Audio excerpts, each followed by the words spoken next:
तो दोस्तों आज तारीख है 24 नवंबर और कल 25 नवंबर को बद्रीनाथ धाम का कपाट को बंद कर दिया जाएगा 6 महीने के लिए। तो आज बद्रीनाथ धाम में तैयारी कैसे चल रहा है और श्रद्धालुओं का भीड़ कितना ज्यादा है, चलिए आगे बताती हूँ। हर हर महादेव, जय श्री केदार, जय बाबा बद्री विशाल। तो दोस्तों आज मैं आप लोगों को केदारनाथ धाम का भी लेटेस्ट अपडेट बताने वाली हूँ। तो उससे पहले आप सब मेरे चैनल को सब्सक्राइब जरूर कर लीजिएगा।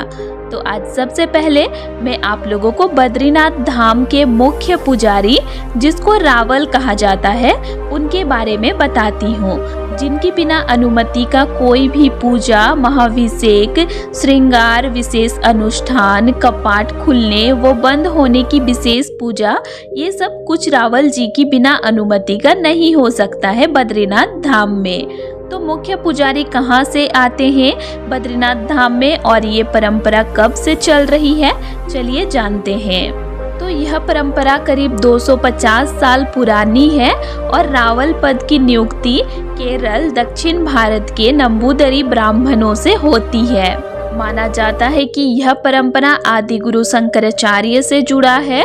उन्होंने ही यह परंपरा शुरू किया कि उत्तर भारत के धाम में दक्षिण भारत से पुजारी आएंगे और दक्षिण भारत के धाम में उत्तर भारत से पुजारी जाएंगे। और ऐसे करने के पीछे उनका मकसद ये था कि वो देश के चारों कोनों को धार्मिक और सांस्कृतिक एकता से जोड़े रखना चाहते थे और वही परंपरा अब तक चल रहा है।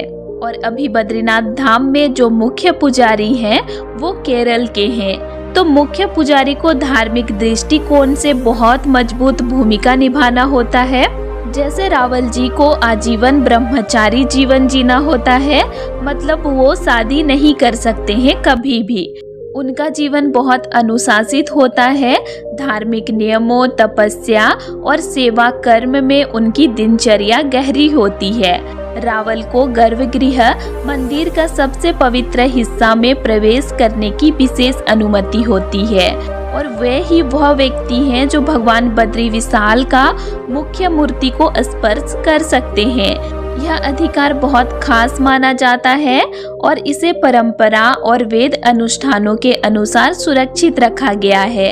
रावल का दायित्व है कि वो नित्य पूजा, अभिषेक, श्रृंगार और पूजा अनुष्ठानों का संचालन करे, विशेष रूप से कपाट खुले रहने के दौरान।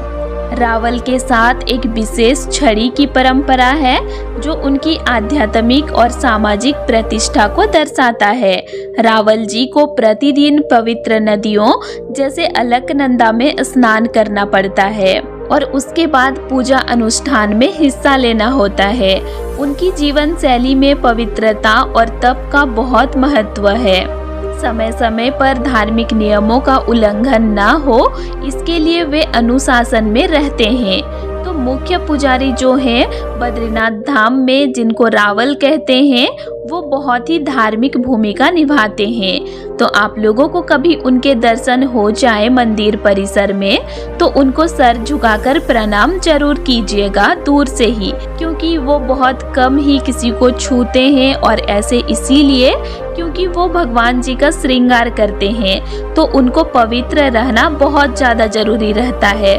वैसे भी जब रावल जी मंदिर में जाते हैं तो रास्ता को खाली कर दिया जाता है।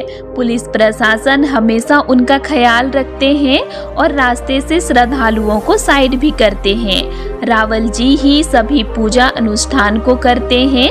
अभी जो पंच पूजा चल रहा है 21 नवंबर से, वो सारा पूजा को रावल जी ही किए और आज पंच पूजा का चौथा दिन है।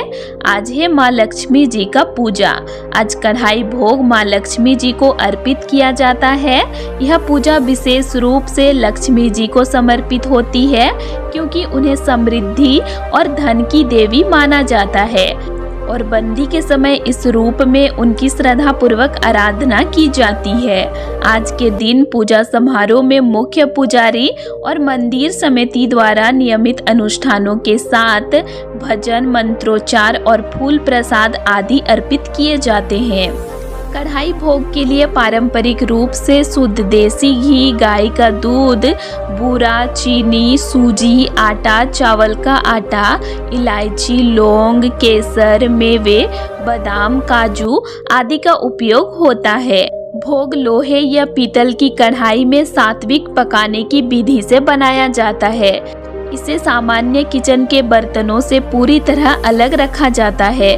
भोग पकने पर उसे चांदी पीतल की थाली में रखा जाता है और देवी देवता को अर्पित किया जाता है।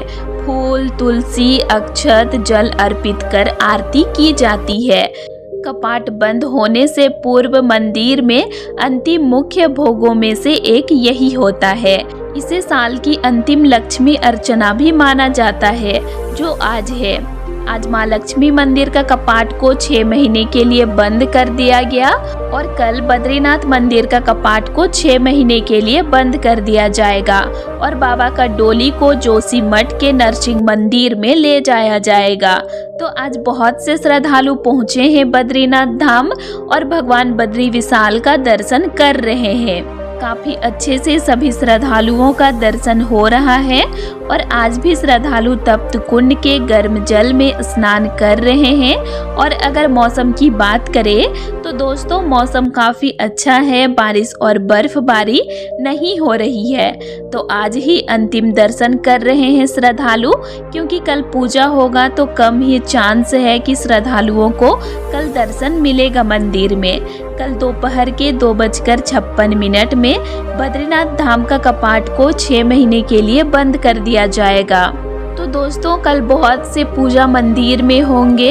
वैसे तो 21 नवंबर से ही पूजा शुरू हो गया है, लेकिन कल कपाट बंद होने से पहले भी बहुत कुछ पूजा किया जाएगा और पूरे विधि विधान के साथ मंदिर के कपाट को बंद किया जाएगा। और कल से माड़ा विलेज और वसुधरा झरना का भी ट्रैक को बंद कर दिया जाएगा, क्योंकि कल बाबा का डोली निकल जाने के बाद पूरा बद्रीनाथ धाम खाली हो जाएगा, श्रद्धालु सब चले जाएंगे। ऐसे में माड़ा विलेज में भी सारे दुकान बंद हो जाएंगे, क्योंकि जब श्रद्धालु ही नहीं आएंगे तो सामान कौन ही खरीदेगा। तो कल से पूरा बद्रीनाथ धाम और माड़ा विलेज खाली हो जाएगा। और इस साल जो श्रद्धालु यात्रा नहीं कर पाए वो अगले साल आने का प्लान बनाइए, क्योंकि इस साल तो टाइम खत्म हो गया, कल कपाट बंद हो जाएगा। तो इसीलिए आप लोग अगले साल का प्लान बनाइए। और इसी के साथ दोस्तों केदारनाथ धाम का दिव्य नज़ारा को भी आप लोग देख लीजिए।